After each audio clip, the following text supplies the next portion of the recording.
Ready? All right. Well, good morning, everyone. I said good morning. Am I here alone? All right. Thank you all so much for being here this morning. We have such an incredible announcement to talk about. I first want to thank the Downtown Women's Center for hosting us. I'm often asked, do we know what to do around solving homelessness? And the answer is yes, because the folks here at the Downtown Women's Center are doing it every single day. My name is Tamika Moss, and I serve as the Secretary of our Business Consumer Services and Housing Agency for Governor Newsom. And I'm so excited to kick us off in this exciting announcement today around our HAP Awards.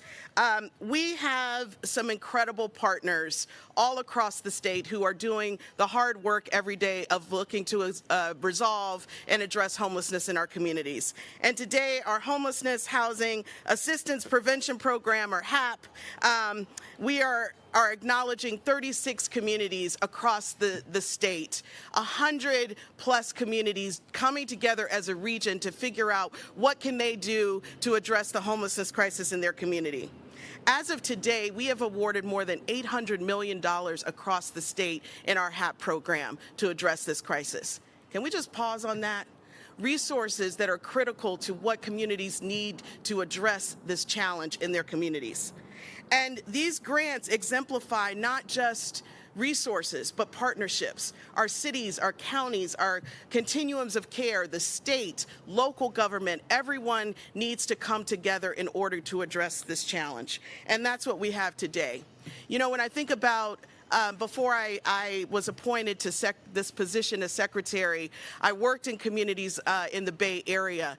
And when we think about what do we need in order to really tackle this crisis, it's each and every one of us doing our part, being accountable for the outcomes that our community expects. And this round of our HAP funding, round 5, has increased accountability metrics, supports for local jurisdictions to do more, to really figure out how do we arrest this crisis once and for all. I'm really thrilled to be here in Los Angeles, and I want to just acknowledge the hard work that this city and county is doing. For every person housed in Los Angeles, there are 207 people housed in Los Angeles every day. But at the same time, 227 people experience homelessness in the same period.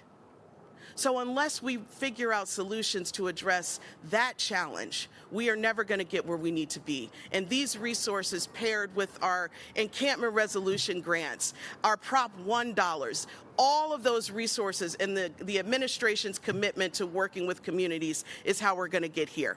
So thank you all so much for being here. We have an amazing group of speakers lined up. It's my pleasure to invite Mi Young up to the stage from the Downtown Women's Center. Thank you all so much for being here.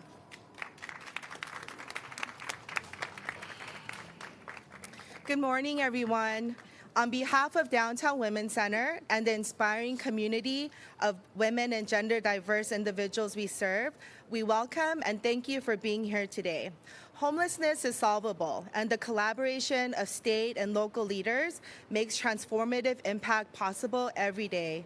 We're grateful to Governor Newsom, Supervisor Solis, Mayor Bass, and all of our partners and service colleagues who are collaborating with us to create sustainable pathways to housing, wellness, employment, and stability for women in Skid Row and beyond. At the Downtown Women's Center, we prioritize holistic, trauma-informed, and culturally responsive services that foster trust and choice. With a 98% housing retention rate, our programs keep women housed and connected to supportive communities. Thanks to the initiatives like HAP and Encampment Resolution Fund, together we served over 5,000 people annually and secured permanent housing for nearly 1,000 women over the past 5 years.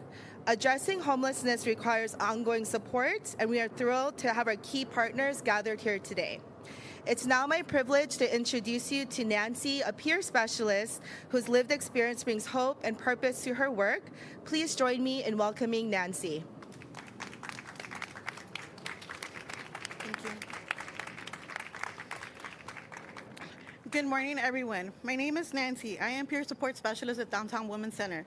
Today, I stand before you as an advocate and a survivor who has found my path through healing and stability. My journey through homelessness, addiction, and navigating the system involvement taught me of accessible support and resources. Programs like those at DWC not only helped me build new skills and recognize my strengths, they empowered me to transform my life and deepen my commitment to helping others in their journeys to stability and growth. In my role, I have the honor of working with women of gender diverse individuals, meeting them where they're at in their journey towards safety, wellness, and housing. I know firsthand the unique barriers our community faces. I once lived unhoused, feeling so lonely, unheard, and without the support I desperately needed. But then I was able to connect with a network of compassionate advocates who build trust and consistently follow through. It was through patience, empathy, and active listening that I began to believe in change was possible. These are values we hold at Downtown Women's Center. In Los Angeles, in LA County alone, more than 23,000 women are experiencing homelessness. The recent Women's Need Assessment reveals that 90% of these women have endured trauma, underscoring the urgent needs for trauma-informed policies and support. Collaboration among our elected officials and community partners and ongoing tailored fundings are crucial to our shared vision of ending homelessness for women, survivors, and gender diverse individuals. Thank you for your support. Now it's my honor to introduce Dr. Felicia Adams-Kalem from LASA.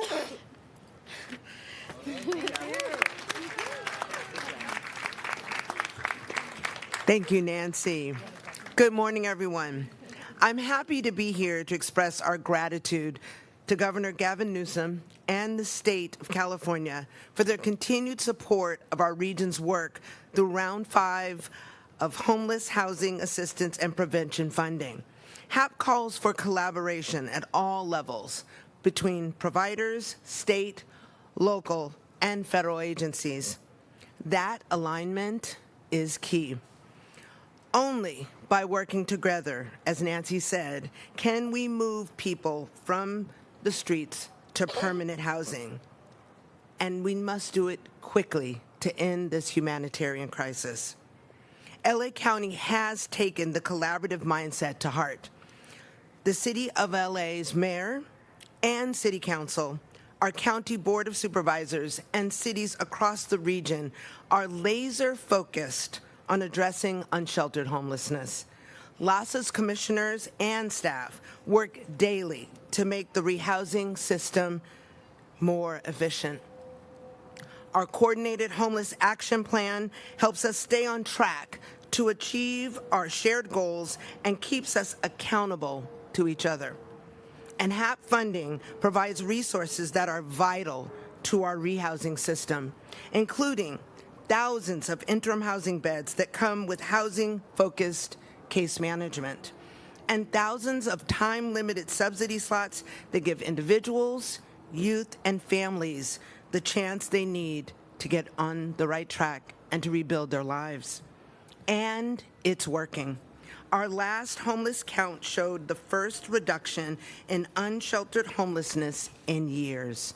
Last year, we brought 44% more people inside through street outreach compared to previous years.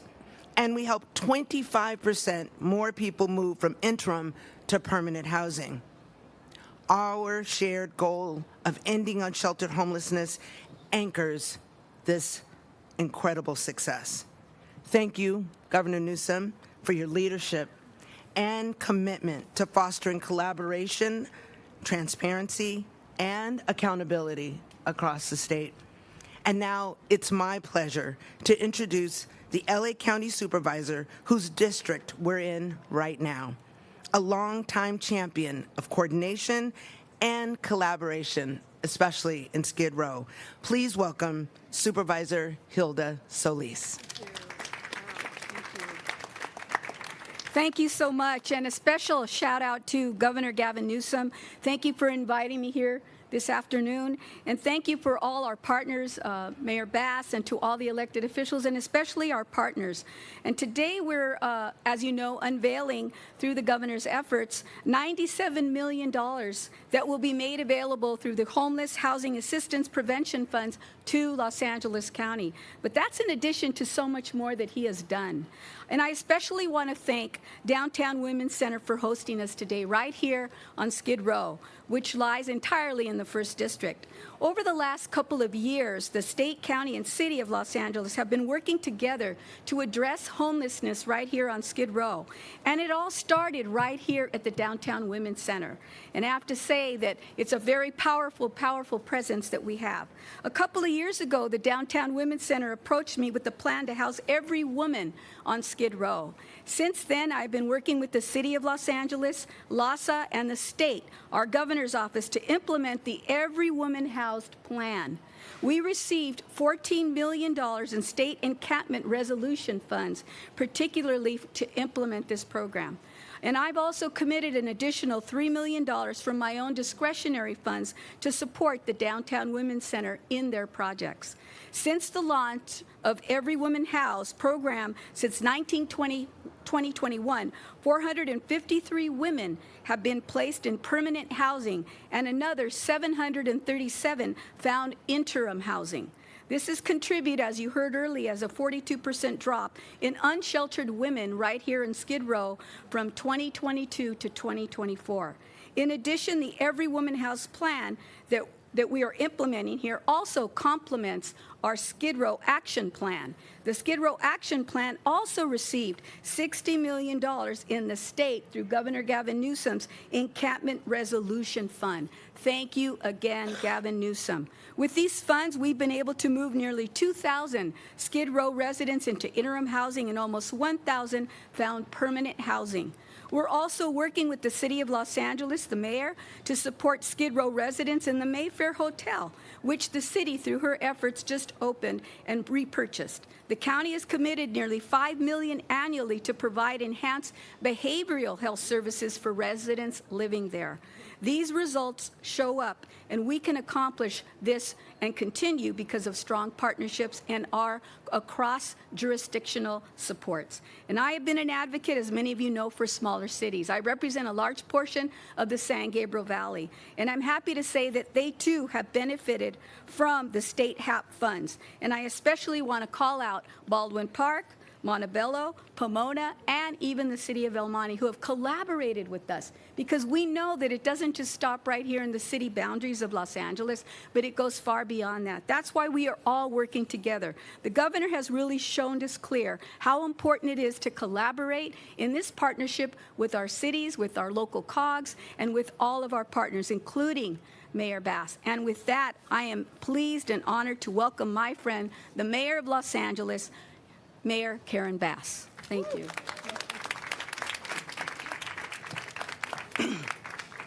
Thank you, thank you, thank you. Good morning, everyone. Thank you, Supervisor Solis, and I also want to thank our other partner on the Board of Supervisors, Supervisor Barger. Thank you so much for being here today. And I want to thank the Downtown Women's Center for the work that they do every day, saving lives. The Homeless Housing Assistance and Prevention Program is critical to our success here in Los Angeles. That funding has helped us to get to the point where we can announce for the first time in years, homelessness is down. That's right. Round of applause for that. The only way we can show results is through a comprehensive approach. Groups like the Downtown Women's Center work to rapidly rehouse Angelenos and provide comprehensive services.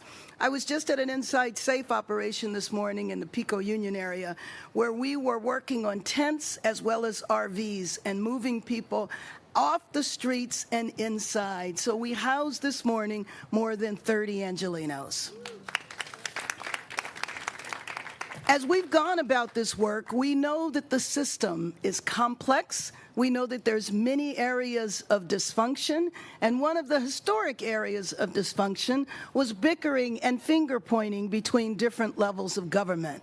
But this is an example, what you see today, of work that we have been doing for the last couple of years, which is bringing every level of government together. And let me just especially thank our governor, who has been a terrific partner, not just in terms of the resources, and thank you for those resources, but also part of the complexity that we have to deal with are regulations, administrative policies, as well as state legislation that either contribute to putting people on the street or make it so difficult to get people off the street.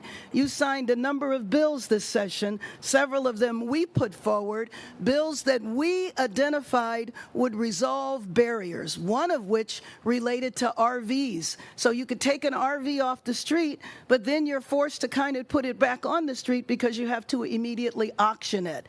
So several things that we need to do to change the system, working in partnership with the governor, the county board of supervisors, the city, and our nonprofit organizations, and then, of course, our housing services administration at LASA, Dr. Valicia Adams-Kellum.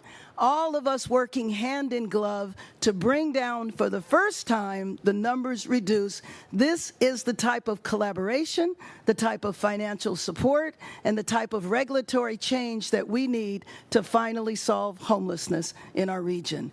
Thank you very much, and let me now, of course, bring up the man of the hour. This is nice to invite you to the podium for the second time in a couple of days to make a very important announcement for our region. Governor Newsom. Thank you, Mayor. Well, thank you all for being here. Thank you to all the speakers for all your hard work. Thank you for contributing to demonstrable success as it relates to unsheltered homeless here in Los Angeles. We are seeing progress in many parts of the state, and we're seeing stubborn issues in other parts of our state. No one is naive about the challenge of this issue. No one is naive about the public's perception of our progress in this state. No one is denying how angry people are, how frustrated they are, and how heartbroken they are. I was just reminded, quite literally, just driving in, we're at a stop sign, and two beautiful young kids, no older than my kids, with backpacks on their way to school, seeing things that they can't unsee, see things that they shouldn't see in terms of those that are struggling out on the streets and sidewalks. So no one is naive about the challenges that we face, not just here in Los Angeles, but throughout the state of California. But the state has stepped up in ways that the state has never stepped up in the past. So I remind everybody, because I think it's important to be reminded of this, the state of California was not invested in the issue of homelessness until just a few years ago. The state was absent. When I was mayor of San Francisco, the state offered no measurable support to address the crisis of homelessness that has persisted for decades and decades here in our great state. It wasn't till the last term, or rather year, of Governor Brown that there was pressure coming from what we referred to at the time as the Big 13 mayors. And they demanded the state appropriate resources. That's the framework of the announcement we're making today. They created a program that has become what we refer to as this HAP program. They put about $500 million up with no accountability, no expectations. It was just money to go to the cities and counties and these regional agencies we call COCs.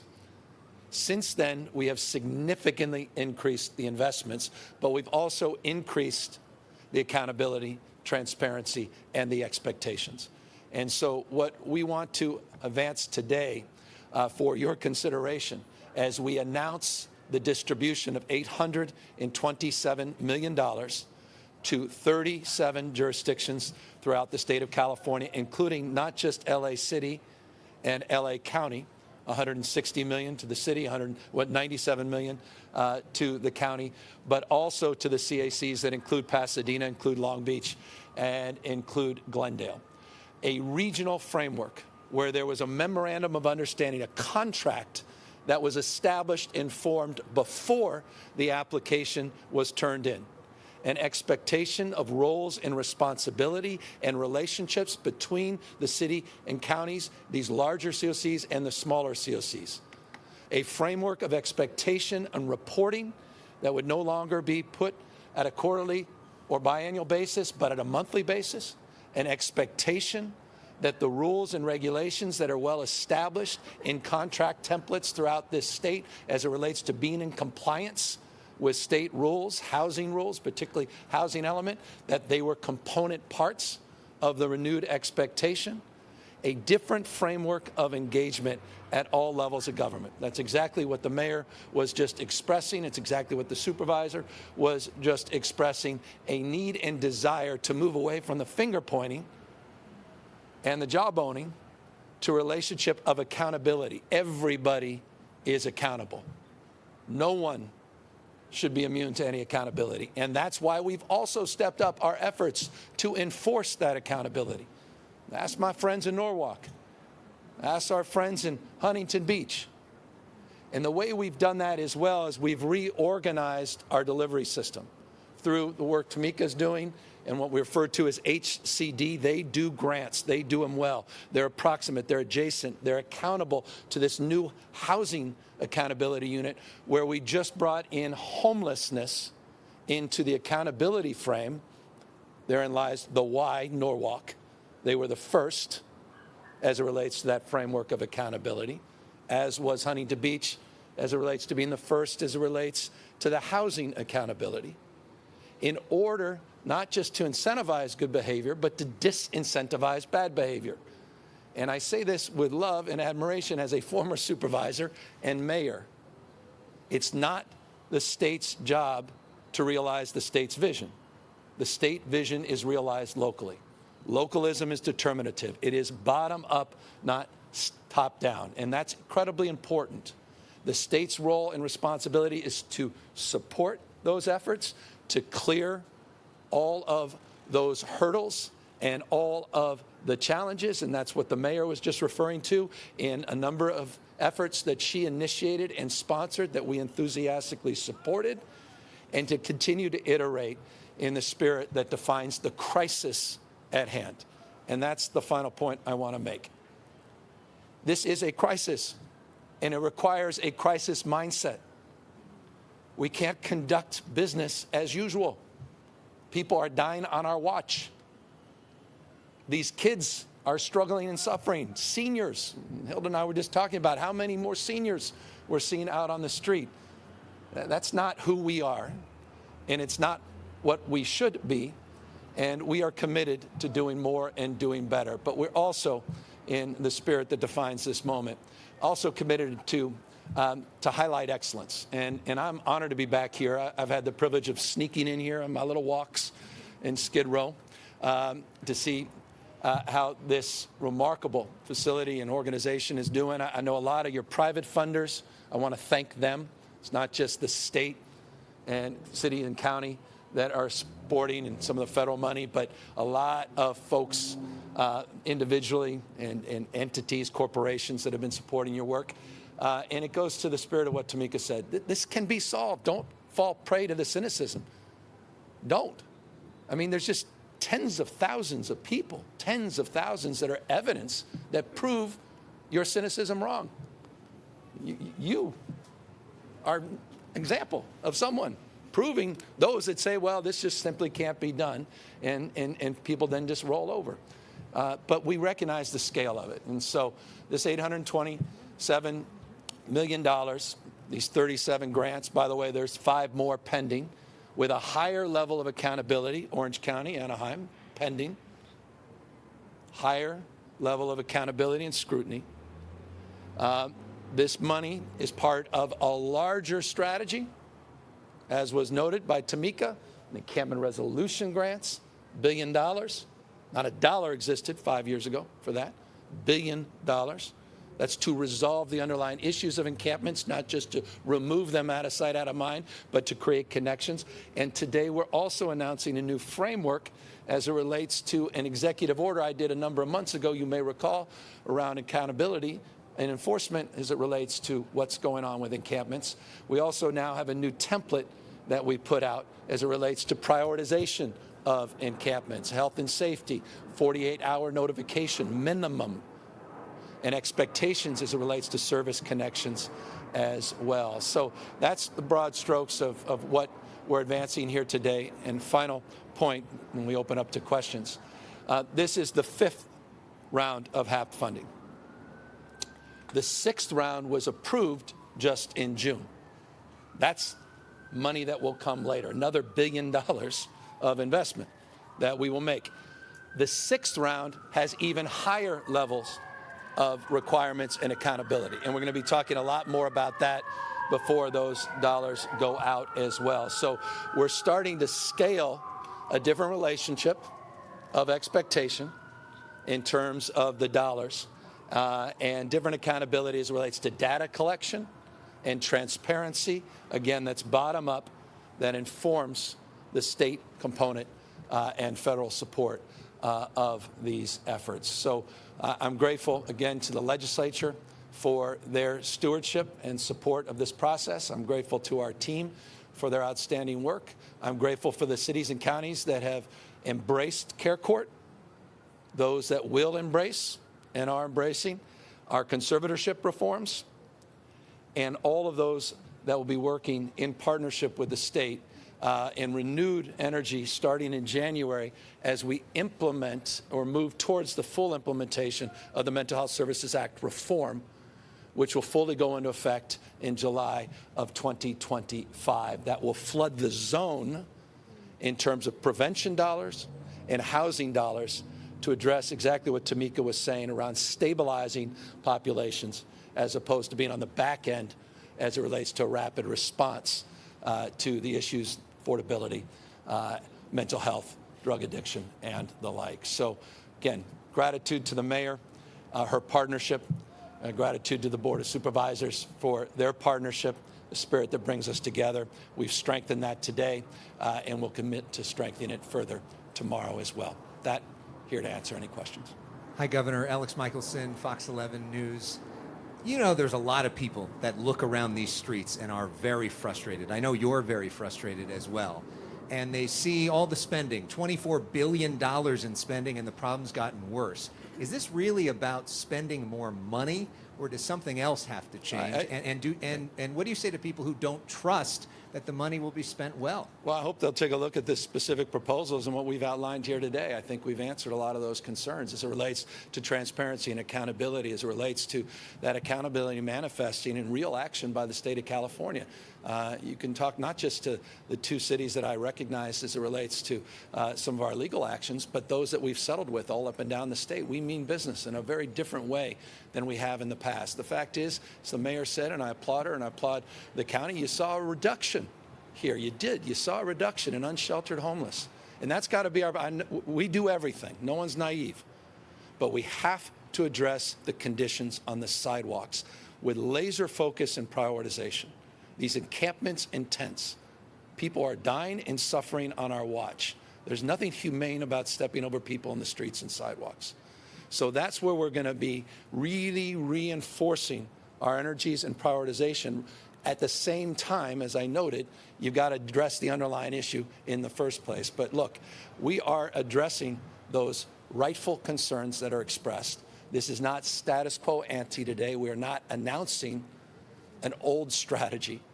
We continue to iterate and advancing a much more targeted strategy that's focused on results and accountability that people can feel and people can see, that are not just numerics that make no sense to them. Are you suggesting that Orange County's proposal wasn't enough? No, I'm suggesting that their unique proposal, which I qualify as unique, just required a different level of scrutiny. It's not an indictment. And by the way, if you're from Orange County, you may be offended by that. I didn't intend to cast any aspersions, quite the contrary. It's showing a different scaling or scaffolding of scrutiny that the state is placing on all of these applications. As I said in the past, it was just send the money down, whatever happens, happens. That's no longer the case. Hi, Governor. Melanie Mason with Politico. You were here a couple months ago and spoke about how, in particular, the counties were addressing the homelessness crisis, and you were quite critical. In fact, you said it was an indictment on how the counties were addressing this problem. Is that still your assessment today? And as a follow-up, what is your position on the LA County Measure A? Well, I think we can all do a lot better. City, counties, state, regional partners. I think the federal government can do a lot better as well in this place. I stand by what I said a few months ago, and I'm proud to stand with two outstanding supervisors that, in the spirit of what was expressed, have stepped up and supported this renewed partnership and have embraced the framework of this new partnership. They wouldn't be here otherwise, so I applaud them for that. As it relates to local measures, I haven't weighed in on any of them. I represent a state the size of 21 state populations combined.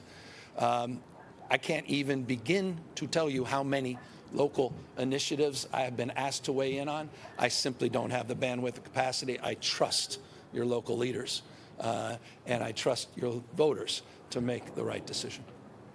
Hello, Governor. This is Raj Vora. Being an Angelino, I feel like I'm in a double engine, and I wanted to compliment you, Mayor and Supervisor, for a wonderful job. My question related to homelessness: can we do the big warehouse type setting where at the same time a lot of people can be moved in temporarily at the same time but clear much faster, and then later on when more housing comes up and acquire, they can be moved there? So our priority, we have a sort of pro-housing framework, pro-housing, housing first. I know this can be a point of discussion for folks. Our humble opinion is this, and the answer to your question, I'm going to get to more specifically this notion of larger scale solutions. But we believe, old saw goes like this, that housing and supportive services solve homelessness, shelter solves sleep. And so that's how we prioritized our approach to funding. That does not suggest that sleep is not important. Stabilization is not important. Interim steps are not important. In fact, some of the applications that I referred to in those 5 applications are around the distinction between interim housing and supportive housing. In fact, therein lies the why those 5 applications are further being reviewed. It goes specifically to your question. But look, I would, my personal bias, and I leave it to the local leaders to make the determination. Again, state vision realized locally, that we've got to get people off the streets and sidewalks, and we've got to get them out of these tents and encampments. And however we can do that in a compassionate and thoughtful way to stabilize folks, to create, as we say in psychology, a pattern interrupt, to give people service connections and give them a chance, is a hell of a lot, excuse my language, better than the status quo of seeing tents and encampments on the sidewalks and streets of our great state. But with that, I'm going to defer to local leaders that will tell you what they have in mind for these dollars. If you wish. Okay, we'll take the next question. Hi, good morning. Irene Cruz, ABC 7. This question is for you, Governor, and Mayor Bass. While we have you, we were wondering if you could get comments on the other big story affecting LA and SoCal, which is the World Series. Really? Yep. What do you want to know? What are your thoughts? How are you feeling? How are you feeling about the Dodgers' success?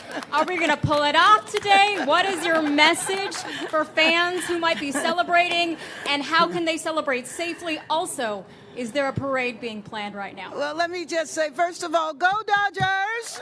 Third game in a row, one more. We're keeping our fingers crossed. It has been spectacular to see what we have done. And then in going to hostile territory, I talked to Mayor Adams last week, so our bet, I know you have a bet going on too. Yeah, well, our bet is that we want to see him in that Dodger jersey at City Hall in New York. And we're not going to jinx anything, but we'll all be watching tonight just to see if we can wrap this up quickly. Governor, do you have any thoughts? I have so many thoughts, but all of them are going to get me in trouble, so I'm going to maybe keep them myself, except to say this. Don't run the 90-yard dash. Cautionary tale, just very brief. The Giants were going to beat the Angels. It was a done deal. We bought all this We had the entire parade was all set up. We had a warehouse filled of, all kinds of, celebratory, whatever. We lost that World Series. The good news is we won in 2010, and we used all of that surplus. So all I'll say is be cautious. And I also will say, you'll follow in the footsteps if you do sweep of the San Francisco Giants that swept the Detroit Tigers in 2012. How long ago was that? That's why I said 2012. But it's nice to see another California team taking that lead. Oh, yeah. What are you doing? Well, no, you can't say what you're doing. Seriously, you're absolutely right. I can't say what we're doing. I will tell you that we will be prepared. We will be prepared to welcome our Dodgers back to L.A., and we will be able to welcome them back, but we're just not going to jinx it, like you said. But I will be hopeful. So impressed with the first three. Next level. Legit. And again, I hope you recognize what I'm wearing today. My respect, know my audience. Morning, everyone. Do you hear me? I'm representing Slavic News in California, and I have two questions. And the first one is recent reports indicate that the official number of the homeless individuals in California stand at 185 or 86,000. I hope it's less. I just want to confirm the number. And the second question is, while major cities like LA, beautiful San Francisco, and beautiful, amazing Sacramento have significant resources to assist, unfortunately to say that, homelessness, there's a plan to provide support for smaller towns in California or incorporated areas, because I know some of them, they have some people walking around like months and they don't know what to do with them. They cannot push them because they're afraid to push them. And there's nothing locally that you can go and say, hey, I have some people, they need help, basically. Yeah. Thank you. No, and I appreciate that point, and that's why I made the point around Glendale, Long Beach, and Long Beach, a larger city, but Glendale and Pasadena being important parts of this partnership. We're including every part of the state of California. This is by no means an issue that's now defined as a coastal problem as it once was 20, 30 years ago. This is a problem you're seeing in every part of the state of our state. And as a consequence, our state of mind is to invest in solutions and programs in the most rural parts of the state, the northernmost parts, southernmost parts, inland parts of California. In fact, we're seeing some of the biggest progress in some of those communities, working very closely, as an example, with Mayor Dyer in Fresno, who's done an outstanding job. I will note, in Sacramento, San Francisco, and LA, the three you referenced, they did see a reduction last year in unsheltered population. The number you quote is roughly, and by the way, those numbers are always estimates. They should always be considered as such because of the way that data is collected. But that's roughly the number, which is, I think, the most distressing point. That's roughly the number we had in 2005, 20 years ago. Plus or minus, it's slightly larger, but we had that number roughly then. So this is an issue decades in the making. And the original sin, I'll continue to say it, is affordability. It's housing. And we're as dumb as we want to be as a state. It's not complicated. It's Econ 101, supply, demand. And that's why we've been so aggressive in terms of all our CEQA reforms, our housing and land use reforms, the work we're doing on housing accountability across the spectrum to drive more construction, more housing. Because unless we address that issue, we'll continue to be on the back end of this affordability crisis. Hello, Governor. My name is Araz Madatian from U.S. Annenberg Media. My question is, you emphasized accountability and transparency. How is the state ensuring that the unhoused individuals and organizations supporting them are utilizing these funds to their fullest potential? Well, I'd love to have you guys talk a little bit about perhaps, the criteria of consideration as it relates to your own outcomes that you place in these applications. Well, I think it's important to note that it is about collaboration, and each of us play a part. The piece of about accountability is setting goals for reductions in street homelessness, making sure that there's what we call throughput. That's what we were talking about, the number of people who are moving in from the streets and all the way to permanent housing. And we've set goals for ourselves collectively, and we now have new dashboards that will actually give daily report outs and report card for our collective work. So that's really where we're going with this. Thank you.